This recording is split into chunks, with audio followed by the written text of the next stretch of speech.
નમસ્કાર, આપ જોઈ રહ્યા છો નેશન પ્લસ ન્યૂઝ. હું છું આપની સાથે હેતલ.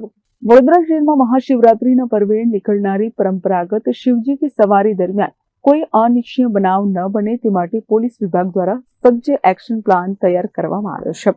આ ભવ્ય આયોજનમાં અંદાજે 5 લાખથી વધુની જનમેદની ઉમટવાની શક્યતાને પગલે 9 ડીસીપી, 16 એસીપી, 85 પીઆઈ અને 175 પીએસઆઈ સહિત કુલ 3500 પોલીસ કર્મચારીઓનો લોખંડી બંદોબસ્ત ગોઠવવામાં આવશે.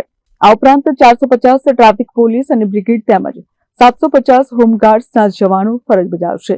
કેન્દ્રીય ગૃહમંત્રી અમિત શાહની સુરક્ષા માટે સ્ટેટ રિઝર્વ ફોર્સ એટલે કે SRF અને રેપિડ એક્શન ફોર્સ એટલે કે RAF પણ તૈનાત રહેશે. વડોદરા શહેરમાં શિવજી કી સવારીની તૈયારીઓના ભાગરૂપે પોલીસ વિભાગ દ્વારા શિવજી કી સવારીના રૂટ પર ફૂટમાર્ચ યોજવામાં આવી હતી.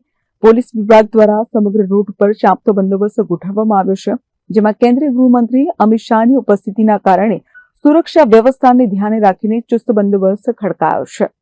ઉત્સવ દરમિયાન કોઈ અનિચ્છનીય બનાવ ન બને તે માટે પોલીસ વિભાગ સતર્ક બન્યું છે, જેમાં આ યાત્રાના રૂટ પર આવતા મકાનોની અગાશીઓ, ધાર્મિક સ્થળો, શોપિંગ સેન્ટરો, થિયેટરો અને હાઈરાઇઝ બિલ્ડિંગોના બેઝમેન્ટ પાર્કિંગનું સઘન ચેકિંગ કરવામાં આવ્યું છે.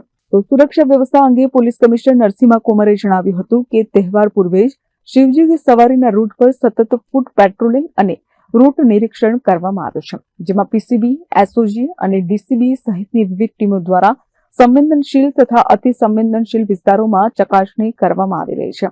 શહેરમાં શિવજી કી સવારી ઉપરાંત અન્ય 23 સ્થળોએ પૂજા આરતીના કાર્યક્રમો યોજાવાના છે, જેના માટે પોલીસે આયોજકો સાથે બેઠક કરી જરૂરી સૂચના આપી છે. તો વધુમાં મહાશિવરાત્રીના અવસરે કેન્દ્રીય ગૃહમંત્રી અમિત શાહ વડોદરાના મહેમાન બનવાના છે. તેમની સુરક્ષાને ધ્યાનમાં રાખીને વિશેષ સુરક્ષા કવચ તૈયાર કરવામાં આવ્યું છે. આજે પોલીસ દ્વારા સમગ્ર એક્શન પ્લાનનું રિહર્સલ પણ કરવામાં આવશે, જેથી આવતીકાલે કોઈ ક્ષતિ ન રહી જાય. કેમેરામેન નવનીત પરમારની સાથે Chirag Patel, nation plus news, Vadodara. સમાચારોનો સતત અપડેટ મેળવવા માટે અમારી નેશન પ્લસ ન્યૂઝની યુટ્યુબ ચેનલને સબસ્ક્રાઇબ કરો, બેલ આઇકન દબાવો અને જોડાયેલા રહો ફેસબુક, ઇન્સ્ટાગ્રામ અને ટ્વિટર પર.